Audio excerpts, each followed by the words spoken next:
Hey, what's going on, guys? My name is Justin. Welcome back to the channel. And in this video, and the next video, we're going to be covering some green decks from the new BT11 format. Today, though, is actually one of my personal favorites, one that I've been waiting on. I've had a deck for this archetype since like BT8. I've been wanting to make a deck for this archetype since BT2, but there wasn't really enough good cards for it. Finally, it's competitive enough to have an official deck. Of course, I'm talking about Tyrannomon. There. So, with the new release cards from BT11, the new Taigas, the new Tyrannomons, it finally becomes a pretty competitive deck. It's not really top tier, not tier 1, but still a hell of a lot of fun to play. Let's take a look at it. Alright, so started off, we are going to be running 4 copies of the new BT11 Tyrannomon. Tyrannomon, on the inheritable effect, on your turn, once per turn, when you play a green tamer, draw 1. So it's an important draw engine for this deck. One thing I will say with the Tyrannomons is this deck needs to get up and go quick. The faster you can get into your RustTyrannomon, the better. But we are running 2 copies of BT3 Tyrannomon. All turns, your opponent can't gain memory except from tamer effects. We're also going to be running 3 copies of the BT7 Veedramon. On play, reveal the top 3 cards of your deck, add 1 green level 4 Digimon card or 1 green tamer from among them to your hand. Place the remaining at the bottom of your deck in any order. Then 2 copies of BT10 Angoromon. Your turn, once per turn, when you play a green tamer, draw 1. And then the inheritable effect, once on your turn, once per turn, when an opponent's Digimon becomes suspended, draw 1. And then 2 copies of the BT10 Kokuomon, with the inheritable effect, on your turn, once per turn, when this Digimon deletes an opponent's Digimon in battle, gain 1 memory. And then to round it off, 4 copies of the new BT11 Agumon. On play, reveal the top 4 cards of your deck, add 1 tamer card among them to your hand, place the rest at the bottom of your deck in any order, and then inheritable, on your turn, while you have a tamer in play, this Digimon gains 2000 DP. Alright, moving into our champions. We're going to run 3 copies of the BT2 Tyrannomon. When Digivolving, reveal 3 cards from the top of your deck, add 1 level 5 Digimon card and 1 green tamer from among them to your hand. Place the remaining cards at the bottom of your deck in any order. Then we're running 2 copies of the EX1 Tyrannomon. When Digivolving, if you don't have a Taiga, you may play a Taiga from your hand without paying its memory cost. And on your turn, this Digimon is also treated as a green Digimon, which is important because we got to be able to Digivolve out of it. And then its inheritable effect, your turn, while this Digimon has Tyrannomon in its name, it gets plus 2000 DP. We're also going to be running 2 copies of the BT8 Rapidmon. This one can Digivolve from your Tyrannomon for 3 cost, but it has Armor Purge. And then when Digivolving, suspend 1 of your opponent's Digimon for each tamer you have in play. Then up to 3 of your opponent's suspended Digimon gain minus 5000 DP for the turn. And then 4 copies of the new BT11 Tyrannomon. On play and when Digivolving, you may play 1 tamer card with a play cost of 3 or less from your hand without paying the cost. An inheritable effect, while you have a tamer in play, this Digimon gains plus 2000 DP. So it's actually slightly better than the EX1 because it's not limited to just Taiga. And of course, even if you have a Taiga already, you can play more tamers with this one. If you have a Taiga already, this one's effect is useless. But having a 2-cost evolution and the extra DP boost is why we still have the Tyrannomon, EX1 Tyrannomon in the deck. Alright, for our ultimates, we're running 3 copies of BT2 MetalTyrannomon. Your turn, when this Digimon deletes one of your opponent's level 6 or higher Digimon in battle, unsuspend this Digimon. And then I'm choosing to run 2 copies of the BT8 Master Tyrannomon. On your turn, all of your Digimon with Tyrannomon in their name gain security attack +1, and it also has a security attack +1 inheritable. And then we're running 3 copies of the new BT11 MetalTyrannomon. When Digivolving and on play, for each green or black tamer you have in play, suspend 1 of your opponent's Digimon. Then one of your opponent's suspended Digimon can't unsuspend during your opponent's next unsuspend phase. And its inheritable effects, all turns, once per turn. When this Digimon deletes an opponent's Digimon in battle, trash the top card of your opponent's security stack. That is a beautiful effect. The BT2 MetalTyrannomon, its effect, very situational, obviously, because you have to be able to attack a level 6 or higher in order to unsuspend. But not out of the question, considering how we can build up a MetalTyrannomon with some extra DP boost. You can pretty much take on any level 6 or level 7. This MetalTyrannomon works great with the older BT2 RustTyrannomon because it can attack unsuspended Digimon. This one works best with the new one because when you delete Digimon, which you can, the new one has more DP and has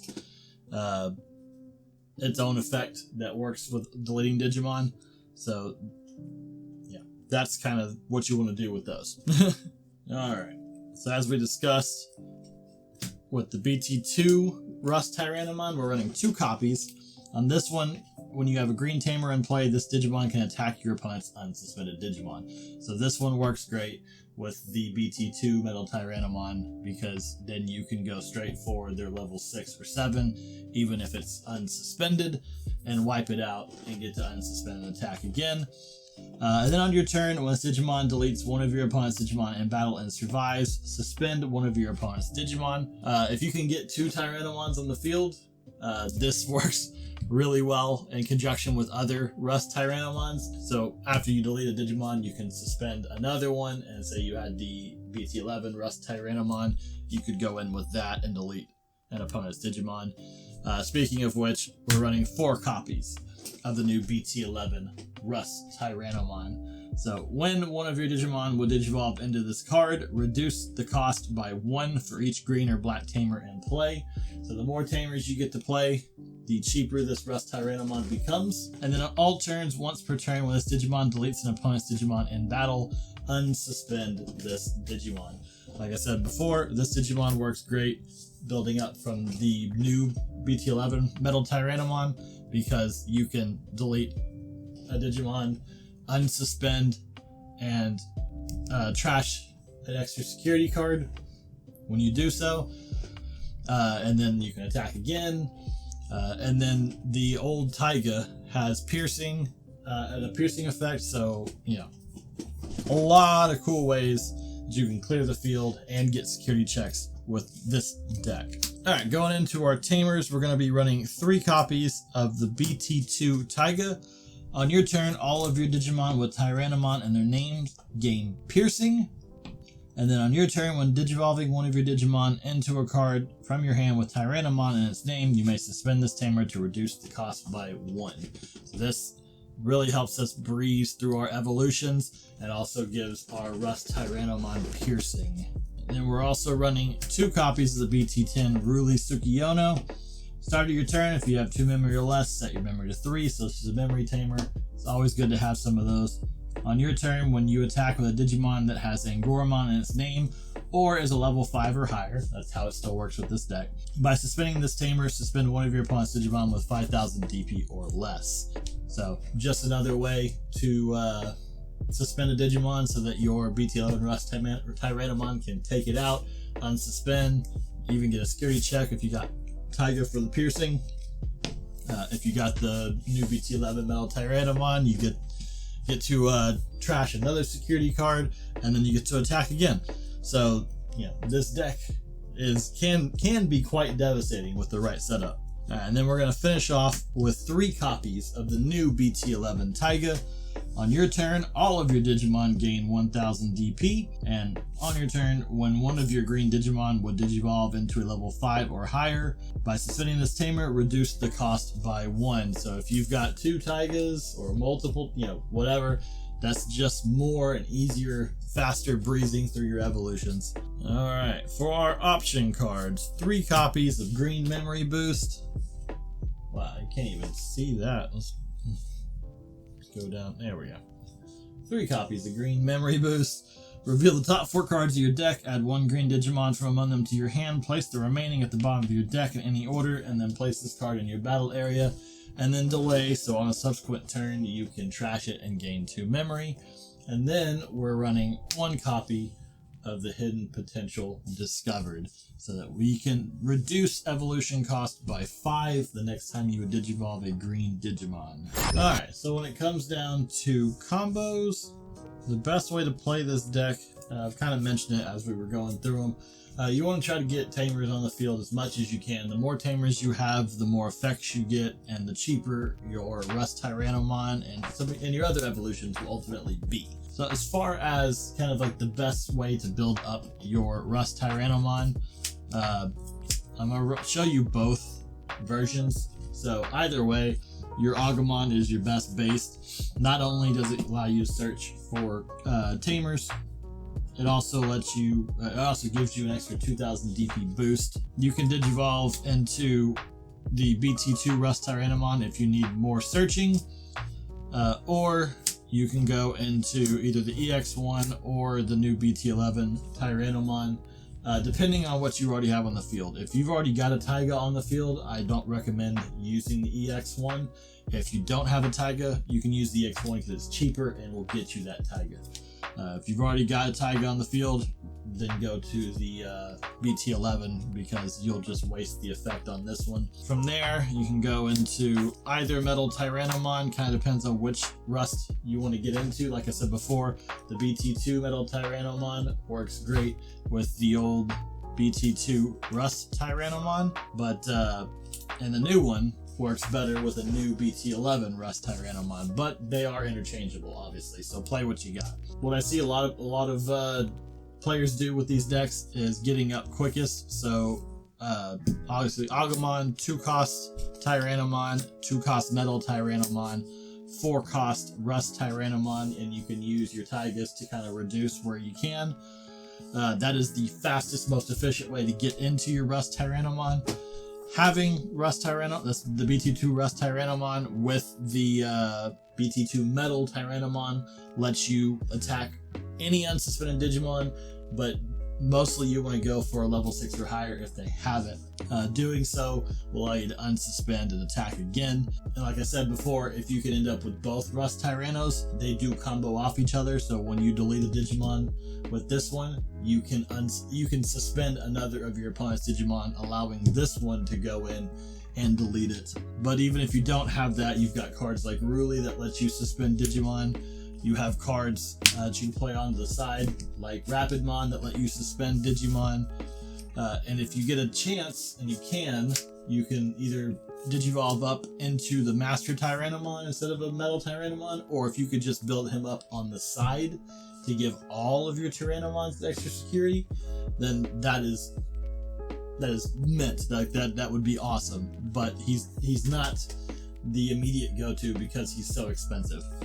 With the new BT11 RustTyrannomon, you can reduce its evolution costs for each of your Tamers, making, the more you have, the cheaper it gets. And of course, if you have the Taigas, you can also suspend them to reduce it even further. So if you had 3 Tamers on the field, 2 of which are Taigas, you can Digivolve into this RustTyrannomon for free. And then when it deletes an opponent's Digimon, it unsuspends itself. If you pair it with the BT11 RustTyrannomon, then you can trash a security. And if you've got this Taiga, the BT2 Taiga, you also gain piercing, so you get your security checks as well. And that's pretty much how you play this deck. Alright guys, that's going to be it for this deck profile. As always, if you enjoy the video, do me that big favor hitting that like button. It does help circulate the video. And if you want to keep up with what I'm doing, new deck profiles that come out, I just did a box opening live stream on Sunday. So kind of posted the video again as just a regular video, but from a different angle. If you want to keep up with all of that, the best way to do that is to hit the subscribe button and turn on the notifications. You can also follow me over on Twitter. I usually post when I upload new videos. I also do like card translations for the new cards as they're being released in Japan, and then updates just about things that I'm doing, new stuff on my Etsy store or whatnot. You can also follow me over on TikTok if you like shorter form content. I do a lot of times do like short deck breakdowns for these same videos, but in obviously less than 3 minutes, as well as card pack openings on TikTok. And if you really want to keep up with what I'm doing, or you want to connect with a like-minded community where you can, you know, put together deck building ideas and play test them with each other. We have webcams and stuff on my Discord server. I also have a Digimon RPG game that I'm building on my Discord server that I would love people to come play and test out and give me your thoughts and opinions. And other than that, if you want to support me in a financial, more direct way, I do have an Etsy store where you can pick up all sorts of Digimon TCG gear. I have a bunch of different playmats with different designs. I just uploaded a new one for Renamon if you're a big Renamon fan. And I also have stuff like custom metal memory counters like this one, as well as special card packs that have much better pull rates than any kind of individual pack. It's similar to stuff you see people doing with Pokemon cards. So there's a wide variety of cards across all the different sets. And then you pretty much just get rares, super rares, secret rares, alternate arts with much better pull rates than what you get out of individual packs. And if you buy multiple packs, like 4 or 5 at a time, you pretty much guaranteed the same pull rates as getting an entire box, but without all the fluff. Anyways, links to everything that I just talked about, anything of it you're interested in, it's all in the description. And thanks for watching, and I'll see you guys in the next video. Peace.